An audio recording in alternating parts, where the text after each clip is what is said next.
لقد كان لكم في رسول الله أسوة حسنة لمن كان يرجو الله واليوم الآخر وذكر الله كثيرا.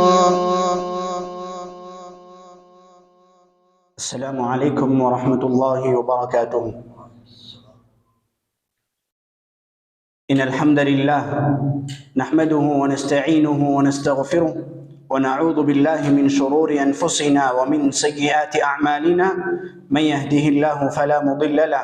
ومن يضلله فلا هادي له، وأشهد أن لا إله إلا الله وحده لا شريك له، وأشهد أن محمدا عبده ورسوله. يا أيها الذين آمنوا اتقوا الله حق تقاته ولا تموتن إلا وأنتم مسلمون. يا أيها الناس اتقوا ربكم الذي خلقكم من نفس واحدة وخلق منها زوجها وبث منهما رجالا كثيرا ونساء، واتقوا الله الذي تساءلون به والأرحام إن الله كان عليكم رقيبا. يا أيها الذين آمنوا اتقوا الله وقولوا قولا سديدا يصلح لكم أعمالكم ويغفر لكم ذنوبكم، ومن يطع الله ورسوله فقد فاز فوزا عظيما.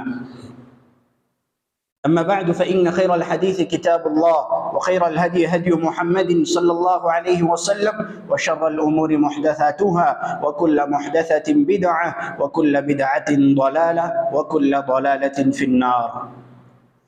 حاضرین مجلس اور باعزت پردہ نشین خواتین اسلام، رب العالمین کا شکر ہے، اس کی توفیق، اس کا فضل، اس کا کرم ہے کہ آج ہماری یہ 8ویں کلاس 8واں درس ہے سیرت نبی صلی اللہ علیہ وسلم کے موضوع پر۔ اللہ سبحانہ و تعالیٰ سے دعا ہے کہ رب العالمین ہمارے یہاں اس جمع ہونے کو قبول کریں اور ہمارے میزان حسنات میں شمار فرمائیں۔ اس سے پہلے جو 7ویں ہماری کلاس اور 7واں ہمارا درس تھا، اس درس میں نے آپ کے سامنے یہ باتیں واضح کی تھیں، یہ باتیں بتائی تھی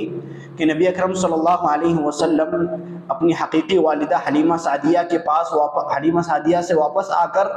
اپنی ماں آمنہ بنت وہب کے پاس آتے ہیں اور ان کے آغوش میں آتے ہیں، اور پھر والدہ کا انتقال ہوتا ہے، پھر چچا کی کفالت میں، پھر دادا کی کفالت میں آپ دادا، پھر چچا کی کفالت میں آپ علیہ السلام زندگی گزارتے ہیں، اور پھر چچا کے ساتھ ملک شام کا سفر آپ کرتے ہیں۔ ملک شام کے سفر میں وہاں ایک راہب جو انجیل کا ایک عالم تھا، وہاں ملاقات ہوتی ہے، اور اس نے پیشن گوئی کی کہ یہ جو محمد نامی بچہ ہے یہ مستقبل میں نبی بننے والا ہے، اس کی حفاظت کرنا، اس کی دیکھ بھالی کرنا اور اس کی خاص رعایت کرنا۔ اگر یہودی لوگ اس کو دیکھ لیں، اس کو پا لیں تو اس کو قتل بھی کر سکتے ہیں، اس کی خاص حفاظت کرنا۔ اور پھر بحیرہ راہب سے وہاں ملاقات ہونے کے بعد واپس مکہ لوٹ آتے ہیں۔ راستے میں آپ کی والدہ کا انتقال ہوتا ہے، اور پھر والدہ کا انتقال ہونے کے بعد آگے چل کر میں نے آپ کے سامنے یہ بات واضح کی، نبی اکرم صلی اللہ علیہ وسلم نے رب العالمین سے اپنی والدہ کی مغفرت کی اجازت مانگی، مگر اللہ تعالیٰ نے اجازت نہیں دی، کیونکہ آپ کی والدہ کفر کی حالت میں انتقال کر گئی تھی۔ لیکن اللہ تعالیٰ نے اجازت آپ کو دی کہ آپ اپنی والدہ کی قبر کی زیارت کر سکتے ہیں، اپنی والدہ کی قبر کے پاس جا سکتے ہیں۔ اور پھر نبی کرم صلی اللہ علیہ وسلم چچا کے ساتھ مکہ لوٹتے ہیں، اور چچا کے ساتھ ہی اس کے بعد ان کی کفالت میں، ان کی نگرانی میں اپنی زندگی گزارنے لگتے ہیں۔ آج میں آپ کے سامنے انشاءاللہ رسول اللہ صلی اللہ علیہ وسلم خصوصیت کے ساتھ اللہ سبحانہ و تعالیٰ کی تربیت میں پل بڑھ رہے تھے، چونکہ آپ کے والد صاحب پہلے ہی انتقال کر گئے جب ابھی آپ پیدا بھی نہ ہوئے تھے۔ آپ کی والدہ 6 سال کی عمر میں انتقال کر گئی جب آپ 6 سال کے تھے، 8 سال کے تھے آپ کے دادا بھی انتقال کر گئے، اب پھر چچا ابو طالب کی کفالت میں آپ زندگی گزار رہے ہیں۔ اب نبی اکرم صلی اللہ علیہ وسلم پر اللہ سبحانہ و تعالیٰ کا یہ خصوصی فضل و کرم تھا کہ آپ بچپن سے اللہ سبحانہ و تعالیٰ کی تربیت میں پل رہے تھے۔ آپ کسی مخلوق کی تربیت میں نہیں تھے، بچپن سے اللہ سبحانہ و تعالیٰ نے آپ کی حفاظت میں آپ کو رکھا، اللہ تعالیٰ نے آپ کی تربیت کی، آپ کی حفاظت کی۔ تو اس کا اثر یہ ہوا، اس کا نتیجہ یہ ہوا کہ بچپن ہی سے نبی اکرم صلی اللہ علیہ وسلم ہر نیک کام میں شریک ہوتے تھے، جو اجتماعی نیک کام ہوتے تھے، 4 لوگ مل کر جو نیک کام کیا کرتے، جس میں وہ کام لوگوں میں مشہور ہوتا تھا کہ ابھی وہاں ایک نیک کام ہونے والا ہے۔ مثلا وہاں خدمت خلق سے متعلق کوئی کام ہونے والا تھا، تو جب چاروں طرف خبر پھیلتی تو رسول اللہ اس میں جا کر ضرور شرکت کرتے، اور نبی بننے سے پہلے بھی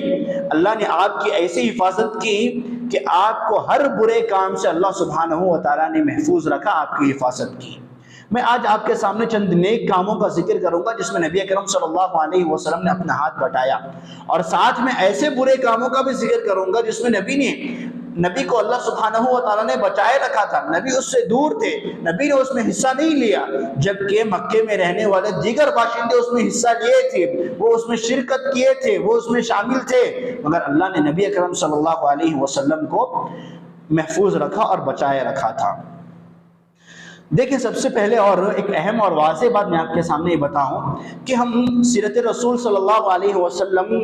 ترتیب سے پڑھتے آ رہے ہیں، لیکن خطبات جمعہ ہو، دروس ہو، یا پھر علماء کے ساتھ مجلس سے بیٹھنے کی بات ہو تو علماء سیرت رسول سے متعلق ایک ایک نکتہ، دو دو نکتے بیان کرتے ہیں، لیکن ہمارے معاشرے میں چند ایسی احادیث، چند ایسی روایتیں ہم بچپن سے سنتے آ رہے ہیں سیرت رسول کے موضوع پر جو الحمدللہ صحیح ہیں، وہیں پر بعض ایسی روایتیں جو اب تک ہم نے سنی ہی نہیں ہیں، لیکن تحقیق کرنے کے بعد معلوم ہوتا ہے کہ وہ روایتیں میں صحیح ہوتی ہیں، کیونکہ انسان جتنا پڑھتا ہے، جتنا جانتا ہے، اس کا علم اتنا اضافہ ہوتا ہے۔ اور اسی طرح ایک قسم وہ بھی ہے روایتوں کی، ایسی بھی بعض روایتیں ہیں جن کو ہم نے بچپن سے سنا ہے، ہم نے ہمارے رشتہ داروں سے اس کو سنا ہے، ہمارے جو بزرگ خاندان کے ہوتے تھے ہم نے ان سے سنا ہے، مگر تحقیق کرنے کے بعد، اس کی جانچ کرنے کے بعد، اس کی تہ میں جانے کے بعد یہ معلوم ہوتا ہے کہ یہ روایت صحیح نہیں ہے، یہ روایت ضعیف ہوتی ہے، نبی کی زندگی سے اس واقعے کا، اس حادثے کا دور دور تک بھی تعلق نہیں ہوتا۔ ہم دنیا کے سب سے عظیم شخصیت کے بارے میں پڑھ رہے ہیں، یہ بتائیں کہ انصاف ہوگا یہ کہ ہم نبی کی سیرت تو پڑھ رہے ہیں اور ساتھ میں ضعیف موضوع اور غلط جھوٹی روایتیں بھی ہم پڑھتے جائیں؟ ایسا نہیں ہو سکتا، ورنہ ہم اللہ کے پاس جا کر کیا جواب دیں گے کہ ہم پڑھ تو رہے ہیں سب سے بڑے شخصیت کے بارے میں، سب سے بڑی شخصیت کے بارے میں، اور ساتھ میں ان کی زندگی میں ہم جھوٹی باتیں، جھوٹی روایتیں، جھوٹے واقعات اگر ہم گھڑ لیں، اگر ہم بیان کریں تو اللہ ہم سے پوچھے گا، اللہ ہم سے سوال کرے گا۔ سیرت کے موضوع پر ہو یا اسلام، مکمل اسلام کی اگر ہم بات کریں تو ہمارے پاس صحیح تعلیمات، صحیح روایتیں، صحیح احادیث اتنی وافر مقدار میں ہیں، اور ساری موضوعات کا وہ احادیث احاطہ کیے ہوئے ہیں کہ ہمیں ضعیف روایتوں کی ضرورت نہیں پڑتی، جھوٹی روایتیں، غلط روایتیں، ہمیں اس کی ضرورت ہی نہیں ہے۔ بسا اوقات ایسا ہوتا ہے کہ وہ روایت اگر صحیح ہے تو ہم اس کو قبول کرتے ضرور ہیں، مگر جھوٹی روایتیں، غلط روایتیں، ضعیف روایتیں، جیسے کہ میں نے اس سے پہلے درس میں آپ کے سامنے بتایا، ہم حدیث کہتے ہیں۔ حدیث کا ڈیفینیشن یہی ہے کہ ہر وہ چیز جو رسول اللہ کی طرف منسوب کر دی جائے اس کو حدیث کہتے ہیں۔ اب دوسرا مرحلہ آتا ہے کہ وہ حدیث صحیح ہے کہ ضعیف ہے، وہ ہماری ذمہ داری ہوتی ہے۔ جو چیز رسول اللہ کی طرف منسوب کر دی جائے اس کو حدیث کہا جاتا ہے محدثین کے ہاں عربی زبان میں۔ اب اس کا دوسرا مرحلہ اس کی تحقیق کا آتا ہے۔ تو میں آج آپ کے سامنے دو ایسی روایتیں بیان کروں گا جن کو ہم نے بچپن سے سنا ہے، ہمارے درمیان وہ بہت معروف و مشہور ہیں، مگر تحقیق کے بعد،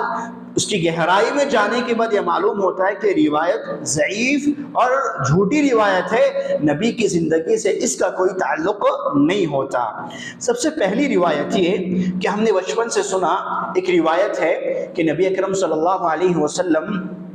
ابھی نبی نہیں بنائے گئے تھے، میں اس وقت کی بات کر رہا ہوں، نبی کو ابھی نبوت نہیں دی گئی تھی کہ آپ رات میں ایک گانے کی محفل میں جاتے ہیں نعوذ باللہ، اور وہاں جا کر بیٹھتے ہیں آپ، لیکن اللہ سبحانہ و تعالیٰ آپ پر نیند طاری کر دیتے ہیں، آپ سو جاتے ہیں، رات بھر وہ محفل چلتی رہی، نبی کو اس کا اندازہ بھی نہیں ہوا، صبح ہوئی تو جب سورج کی شعائیں آپ پر پڑی تو آپ بیدار ہوئے اور پھر آپ گھر واپس لوٹے۔ اصل میں ایک روایت ہے،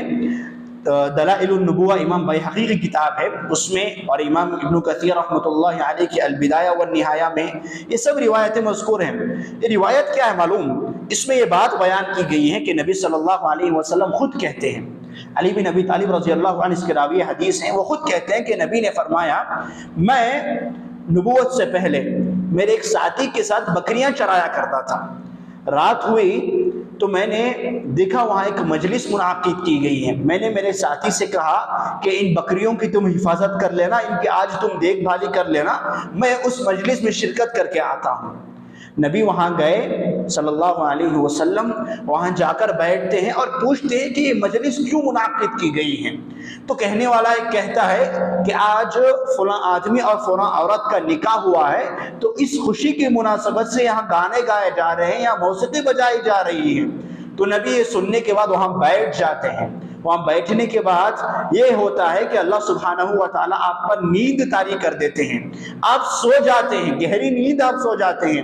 آپ کے کانوں میں ایک لفظ موسیقی کا نہیں جاتا ہے، آپ گانے نہیں سن پاتے ہیں کیونکہ اللہ آپ کو سلا دیتے ہیں، اور پھر آپ پوری رات ایسے ہی سوئے ہوئے ہوتے ہیں، صبح سورج کی شعائیں آپ پر پڑتی ہیں تو آپ جاگ جاتے ہیں۔ صبح واپس اس چرواہے کے پاس آپ آئے، ساتھی کے پاس، اس ساتھی نے پوچھا کیا تم گئے تھے مجلس میں؟ محمد صلی اللہ علیہ وسلم نے کہا ہاں میں تو گیا تھا، لیکن ایسا ہوا جانے کے بعد میں سو گیا وہاں پر، مجھ پر نیند طاری ہو گئی، نیند غالب آ گئی، میں جاگ نہیں پایا وہاں، اور صبح سورج کی شعائیں مجھ پر پڑی تو میں واپس لوٹ کے آ رہا ہوں، رات بھر وہاں کیا ہوا مجھے نہیں معلوم، اس کا اندازہ مجھے نہیں ہے۔ اور پھر ایسا ہی بالکل ہو بہو اور ایک مرتبہ نبی کے ساتھ ہوتا ہے، یعنی ایک ہی روایت میں دو مرتبہ اس کا ذکر ہے۔ دوبارہ نبی اس سے کہتے ہیں اپنے ساتھی سے کہ میں جا رہا ہوں، تم ان بکریوں کی حفاظت کر لینا۔ نبی جاتے ہیں، اللہ وہاں آپ کو سلا دیتے ہیں، صبح سورج کی شعائیں پڑھنے پر واپس آپ لوٹ آتے ہیں، تو آخر میں یہ الفاظ ہیں کہ فواللہ ما ایقظنی الا مس الشمس، قسم اللہ کی سورج مجھ پر پڑنے کے بعد ہی میں نے جاگا، میری نیند بیدار ہوئی۔ اس کے بعد نبی فرماتے ہیں فواللہ ما ہممت ولا عدت بعدها لشيء من ذلك حتى اکرمنی اللہ عز وجل بنبوته، قسم اللہ کی دو مرتبہ میرے ساتھ یہ واقعہ ایسا ہوا تو اس کے بعد میں نے کبھی ان ناچ گانوں کی محفل میں جانے کا ارادہ بھی نہیں کیا، میں نے سوچا بھی نہیں اپنے دل میں وہاں اس مجلس میں شرکت کروں، یہاں تک کہ اللہ نے مجھے نبوت عطا کر دی۔ یہ روایت ہم نے بچپن سے سنی ہے، یہ روایت سیرت کی کتابوں میں بھی مذکور ہیں۔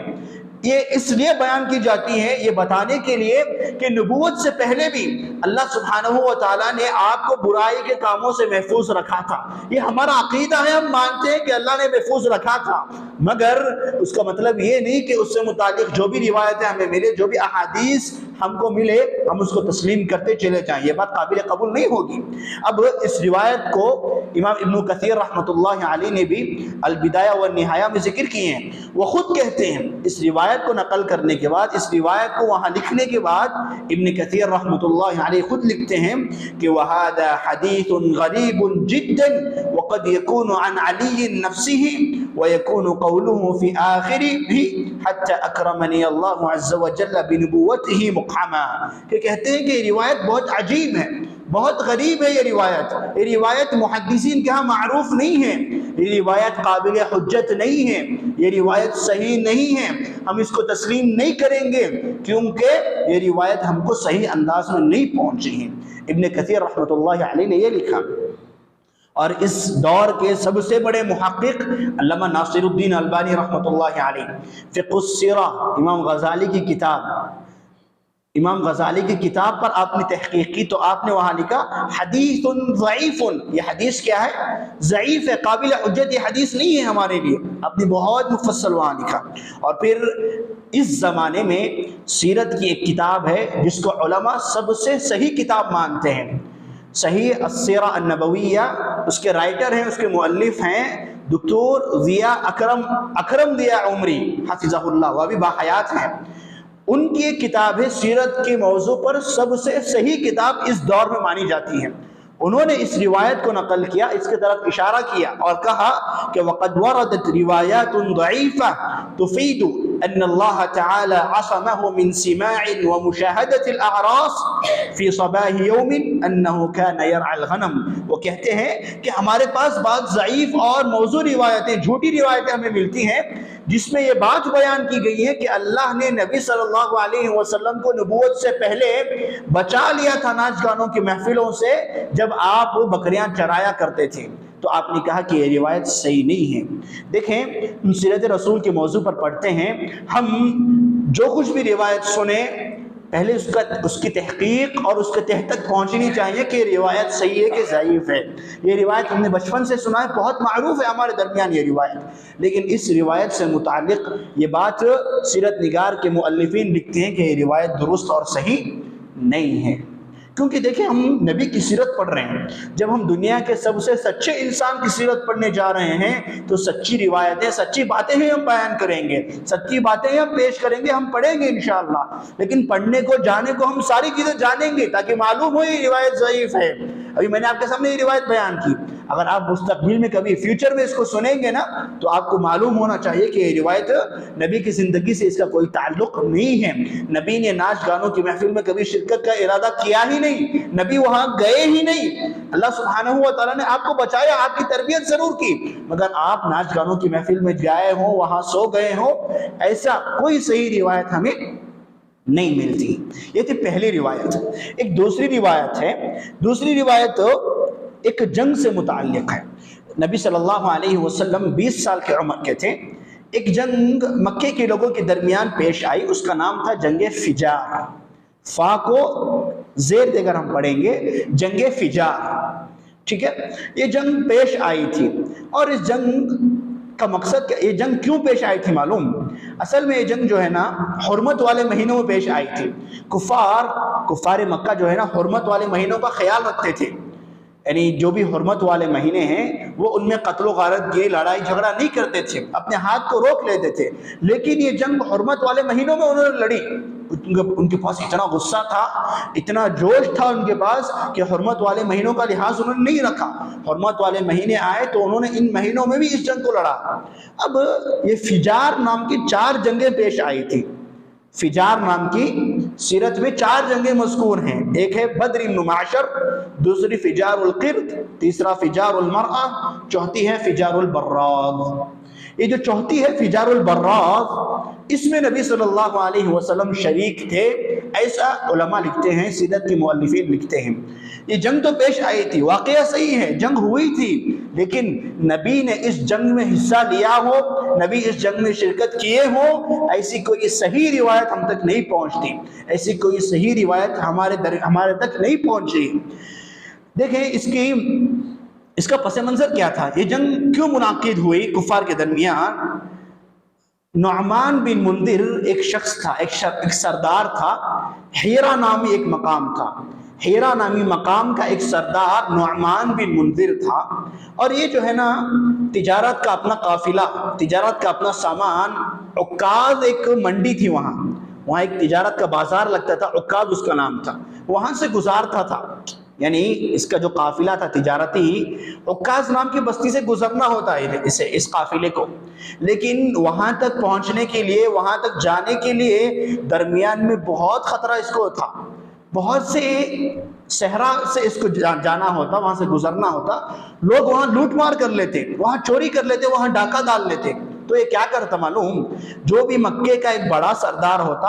اس کی پناہ میں اپنا یہ قافلہ گزارتا تھا، اگر کوئی پناہ لے لینا تو کوئی دوسرا اس پر ہاتھ نہیں اٹھاتا تھا۔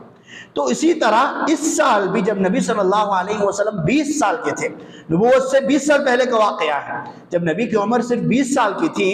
تو عروہ نعمان نامی اس شخص نے اپنا یہ قافلہ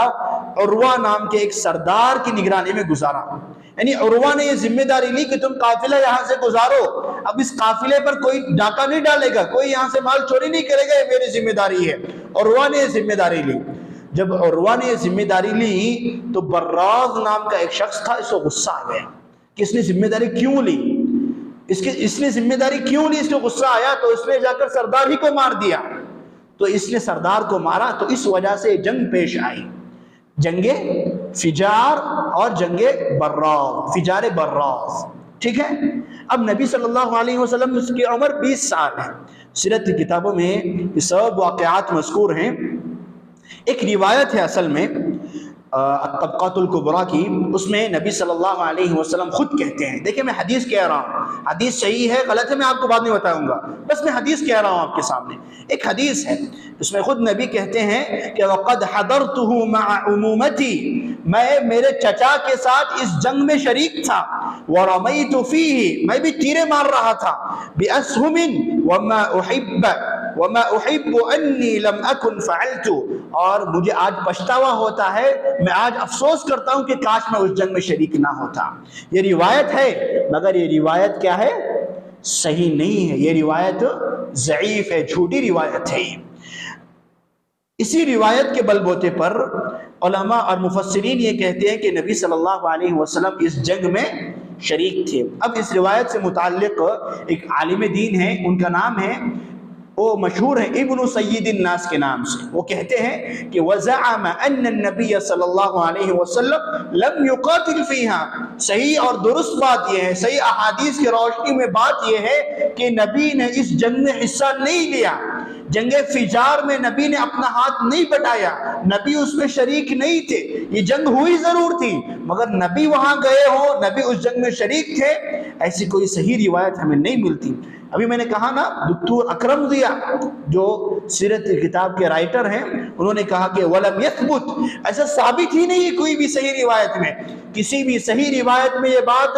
پیش نہیں کی گئی ہے ان النبی صلی اللہ علیہ وسلم شہیدہا، کہ نبی نے جنگ فجار میں حصہ لیا ہو، نبی جنگ فجار میں گئے اور لڑے ہو، ایسا کوئی بھی صحیح روایت میں ثابت ہی نہیں ہے۔ اس کے بعد ایک کتاب ہے، اس میں ایسی روایتوں کو جمع کیا گیا ہے، ایسی احادیث کو جمع کیا گیا ہے جو لوگوں میں بہت مشہور ہیں، مگر وہ صحیح نہیں ہے۔ ما شاع ولم يثبت فی السیرۃ النبویہ، دکتور عبداللہ العوشن حفظہ اللہ کی، انہوں نے کہا کہ کسی بھی اعتبار سے یہ بات درست نہیں ہے کہ نبی نے اس جنگ میں حصہ لیا ہو۔ میں آپ کو اور ایک انداز سے سمجھاتا ہوں۔ سورۃ یونس کی آیت نمبر 16 ہے۔ نبی صلی اللہ علیہ وسلم کو جب اللہ نے نبوت دی تو آپ نے کفار کے سامنے نبوت کا اعلان کیا، اور آپ نے کہا کہ ایک اللہ کی عبادت کرو، بتوں کی گندگی سے دور آؤ، ایک دوسرے پر ظلم نہ کرو، دوسرے کا مال نہ لوٹو، الغرض کے نیکی کا حکم نبی صلی اللہ علیہ وسلم دے رہے ہیں، برائیوں سے لوگوں کو روک رہے ہیں، اور آپ کہہ رہے ہیں سورۃ یونس کی آیت نمبر 16 میں، اے لوگوں میں وہی محمد ہوں جن کو تم نے آج تک امین، سچا، صادق اور امین کا لقب دیا تھا، اے لوگوں میں وہی محمد ہوں جس کے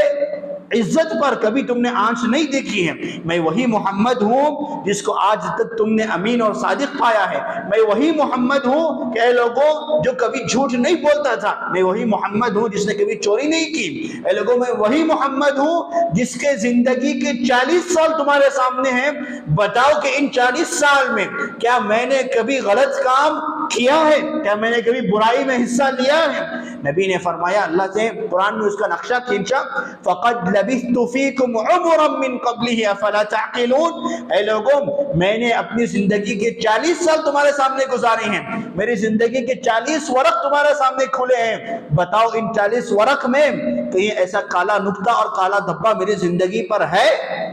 نبی کی زندگی میں سے کوئی کالا دھبا نہیں تھا، نبی نے کوئی گناہ کا کام نہیں کیا تھا، اگر کیا ہوتا۔ اب نبوت کے بعد ہوا یہ، نبی لڑائی جھگڑے سے منع کر رہے ہیں نا، تو کفار مکہ آپ پر انگلی اٹھاتے تھے کہ دیکھو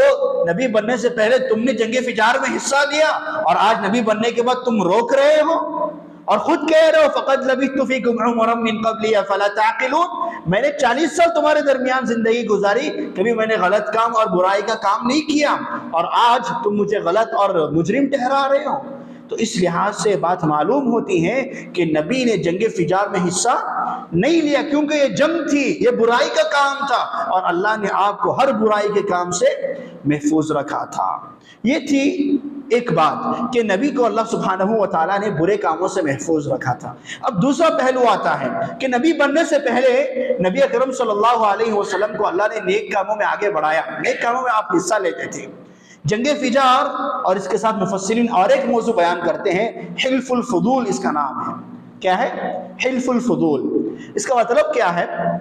ہم جانتے ہیں کہ کفار نبوت سے قبل دور جاہلیت میں، زمانے جاہلیت میں ظلم بہت کیا کرتے تھے۔ جو طاقتور انسان ہوتا وہ کمزور پر ظلم کرتا ہی کرتا تھا، جو سردار ہوتے نا وہ تو ظلم کرتے ہی کرتے تھے، کسی کا مال اٹھا لیے، کسی کا مال ہڑپ کر لیے، کسی کی عزت و آبرو پر حملہ کر دیے، کسی کی بیٹی کو اپنے آغوش میں لے لیے، اسے قبضہ کر لیے، یہ سب ہوتا ہی ہوتا تھا۔ نبی صلی اللہ علیہ وسلم ابھی 20 سال کے ہیں، 20 سال ہی کا یہ واقعہ ہے، جب جنگ فجار پیش آئی اس کے 6 ماہ بعد یا 1 ماہ بعد کا یہ واقعہ ہے۔ ہوا یہ کہ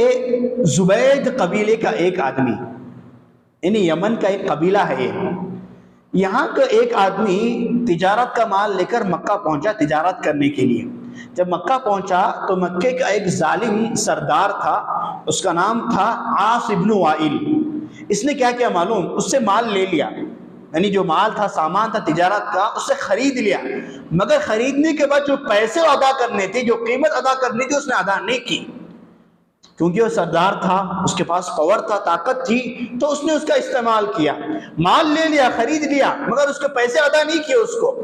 تو ہوا یہ جو بیچارہ تاجر انسان یمن سے سفر کر کے آیا ہے، مظلوم ہے، کوئی اس کا پرسان حال نہیں، کوئی پوچھنے والا نہیں، کوئی اس کی فریاد سننے والا نہیں، اس نے مکے کے بڑے بڑے لوگوں سے جا کر کہا کہ دیکھو عاص بن وائل نے میرا مال ہڑپ لیا ہے، لہٰذا میرا مال دلا دو، میری قیمت دلا دو، میں واپس چلا جاؤں گا۔ اس نے عدی بن کعب، مخزوم اور سم ان جیسے بڑے بڑے لوگوں کے پاس گیا یہ آدمی، مگر کوئی اس کی بات سننے کے لیے تیار ہی نہیں، کیونکہ عاص بن وائل جو مال ہڑپ کیا نا، وہ بہت بڑا آدمی تھا، اس کے خلاف آواز اٹھانے کو کوئی پسند نہیں کرتے تھے، کوئی ہمت نہیں کرتے تھے۔ ہوا یہ بیچارہ سو گیا رات میں، صبح ہوئی، سورج کے طلوع ہونے کے وقت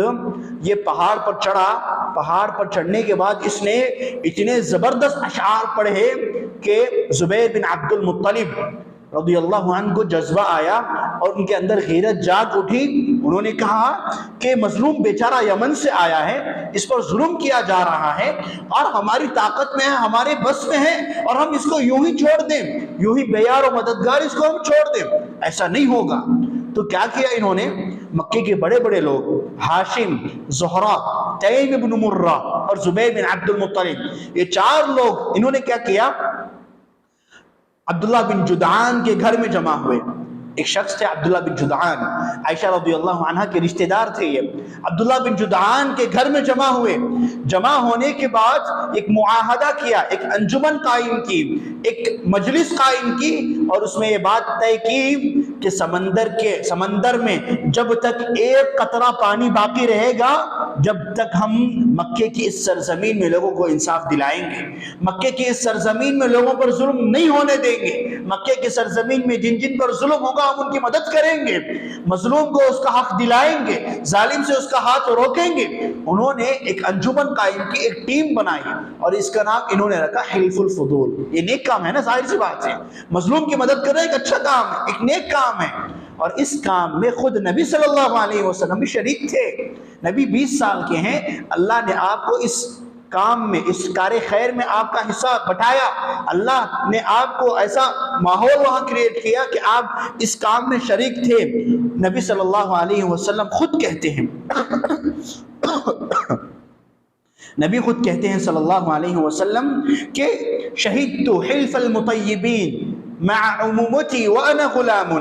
میں میرے چچا کے ساتھ میں حلف الفضول میں شریک تھا، اور خود نبی کہتے ہیں فما احب ان لی حمر النعم وانی انکثه، اگر آج مجھے کوئی سرخ اونٹ بھی دے دینا تو جو معاہدہ اس وقت میں نے کیا تھا میں وہ توڑنے کے لیے تیار نہیں ہوں، آج بھی میں اس معاہدے پر میں قائم و دائم ہوں، اور مظلوم کی میں مدد کرنے والا ہوں۔ اس کار خیر میں خود نبی صلی اللہ علیہ وسلم خود شریک تھے۔ دیکھیں امام بحقی کے پاس ایک روایت ہے، اس میں خود نبی کہتے ہیں ما شہدت حلفا لقریش الا حلف المطیبین، میری نبوت سے پہلے قریش کے ہاں جتنے پروگرام ہوتے تھے، جتنی مجلسیں ہوا کرتی تھی،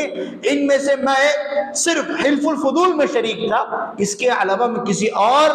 مجلس میں، کسی اور پروگرام میں شریک نہیں تھا۔ اس سے بات یہ معلوم ہوتی ہے کہ نبی صلی اللہ علیہ وسلم جنگ فجار میں بھی شریک نہیں تھے، کیونکہ نبی یہاں خود کہہ رہے ہیں میں صرف حلف الفضول میں شریک تھا، اس کے علاوہ کسی اور پروگرام میں، کسی اور مجلس میں شریک نہیں تھا، اللہ نے مجھے شریک نہیں کروایا۔ اب یہ مجلس قائم کر دی گئی، زبیر بن عبد المطلب اور ان کے ساتھیوں نے مل کر عبداللہ بن جدعان کے گھر میں جمع ہوئے اور یہ طے کیا کہ آج کے بعد مکے کی سرزمین میں کسی پر ظلم نہیں کیا جائے گا، جن جن پر بھی ظلم ہوگا ہم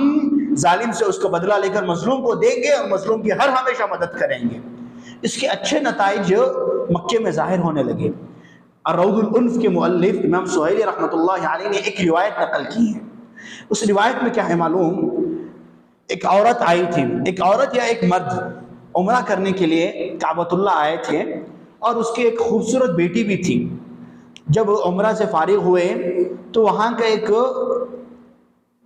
ظالم سردار تھا، اس کا نام تھا نبیح بن حجاج، اس کا نام تھا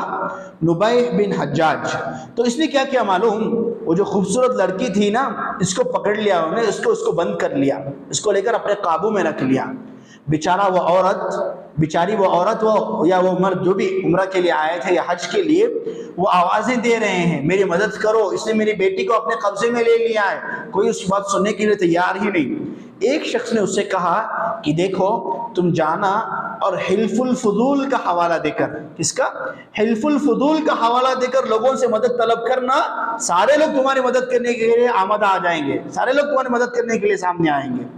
اس نے ویسے ہی کیا، لوگوں کے درمیان کھڑا ہوا یہ شخص اور زور سے آواز دینے لگا، میں تم سب لوگوں کو حلف الفضول کے حوالے سے یہ مانگتا ہوں کہ تم میری مدد کرو اور میری بیٹی کو اس آدمی کے پاس سے چھڑا لے آؤ۔ جیسے ہی سننا تھا سارے بڑے بڑے لوگ جمع ہو گئے، کیونکہ یہ حلف الفضول جو انجمن قائم کی گئی تھی یہ بہت عظیم تھی، یہ اس کے اچھے نتائج مکے میں ظاہر ہونے لگے۔ تو سارے لوگ جمع ہوئے اور اس کے گھر گئے اور کہا کہ جو عورت جو بچی کو تم نے اٹھایا ہے نا، واپس دیو، اس کو واپس لوٹاؤ۔ تو اس نے کہا کہ علی الاقل ایک رات میرے پاس چھوڑ دو، میں کل صبح تم کو دے دوں گا۔ کہا کہ ایک لمحے کے لیے بھی ہم تیار نہیں ہیں، کیونکہ اس خاتون نے یا اس مرد نے حلف الفضول کا حوالہ دے کر ہم سے مدد طلب کی ہے، ہم مدد کریں گے، ہم مدد کرنا ہمارا فرض ہے، تم اس بچے کو واپس لوٹاؤ۔ چنانچہ اس کی بچی واپس لوٹا دی گئی۔ الروض الانف میں روایت مذکور ہے، اس سے متعلق تفصیلی کلام پڑھنے کا مجھے موقع نہیں ملا، تو بس بطور تذکیر میں نے آپ کے سامنے یہ روایت بیان کی ہے۔ دیکھیں نبی صلی اللہ علیہ وسلم اللہ کی تربیت میں پڑھ رہے تھے، اللہ کی تربیت میں بڑے آپ ہو رہے تھے۔ اسی طرح جب کعبے کو بنایا جا رہا تھا، صحیح بخاری و مسلم کی روایت ہے، نبی فرماتے ہیں صلی اللہ علیہ وسلم، میں نے میرے کندھے پر اینٹ اٹھا کر کعبے کے لیے رکھی ہیں۔ نیک کام تھا کعبے کی تعمیر کرنا، مفصل ذکر میں انشاءاللہ آگے کی مجلس میں رکھوں گا، لیکن نبی صلی اللہ علیہ وسلم اس نیک کام میں شریک ہیں۔ نبی خود کہتے ہیں، صحیح بخاری مسلم کی روایت ہے کہ میں میرے کندھے پر پتھر اٹھا کر کعبے کی تعمیر میں لوگوں کا حصہ، لوگوں کو مدد کر رہا تھا، اپنا ہاتھ میں نے اس میں بٹایا تھا۔ اور ایسا ہوا کہ مجھے تکلیف ہو رہی تھی یہاں پتھر رکھنے کے لیے، تو میرے چچا عباس نے کہا کہ تم اپنی جو چادر ہے، اپنا جو ازار ہے، اس کو یہاں رکھو اور پھر اس پر پتھر رکھ لینا، جس طرح ہم دیکھتے ہیں نا کام کرنے والے کرتے ہیں، پہلے کچھ رومال یا ٹوال ڈالتے ہیں پھر اس کے اوپر پتھر رکھتے ہیں، اس طرح انہوں نے مشورہ دیا۔ تو نبی نے جیسے ہی ویسا کیا تو نبی نیچے گر گئے، کیونکہ نبی نے جب اپنا ازار نبی نے جب کھولا تھا، جب اٹھایا تھا، تو نبی فوراً نیچے گر گئے۔ اور پھر آپ کو احساس ہوا کہ اللہ کو یہ پسند نہیں ہے کہ میں عریانیت کے ساتھ یہاں پھروں، کہ میں پردے کے بغیر یہاں کام کروں اور یہاں اینٹ اٹھاتا رہوں، اللہ کو یہ بات پسند نہیں ہے، اس لیے اللہ نے مجھے گرا دیا۔ فوراً اٹھے، انہوں نے اپنی ازار باندھی اور پھر اپنے کاندھے پر رکھ کر پتھر نبی صلی اللہ علیہ وسلم نے کعبے کی تعمیر میں اپنا ہاتھ بٹایا۔ تو یہی ایک بنیادی بات کہ بعض روایتیں ہمارے درمیان ایسی معروف و مشہور ہیں جن کا کوئی تعلق نہیں ہے نبی کی سیرت سے، وہ روایتیں ضعیف ہیں، جھوٹی ہیں، قابل حجت نہیں ہیں، اور بعض صحیح روایتیں جن کو ہم پہلی مرتبہ سنتے ہیں ان کو ماننا چاہیے، اس کو تسلیم کرنا چاہیے۔ نبی کو اللہ سبحانہ و تعالیٰ نے بچپن ہی سے، نبوت سے پہلے ہی ہر برے کام سے اللہ نے آپ کو بچائے رکھا تھا، اور نیک کاموں میں آپ آگے رہتے تھے، نیک کاموں میں آپ اپنا ہاتھ بٹاتے تھے۔ یہی بات مجھے آپ کے سامنے رکھنی تھی۔ اللہ سبحانہ و تعالیٰ سے دعا ہے کہ رب العالمین ہم تمام کو نبی کی سیرت پڑھنے، سمجھنے اور نبی اکرم صلی اللہ علیہ وسلم کو اپنی زندگی میں آئیڈیل اور نمونہ بنا کر اپنی زندگی گزارنے کی توفیق عطا فرمائے، آمین۔ وآخر دعوانا ان الحمد للہ رب العالمین، والسلام السلام علیکم ورحمۃ اللہ وبرکاتہ.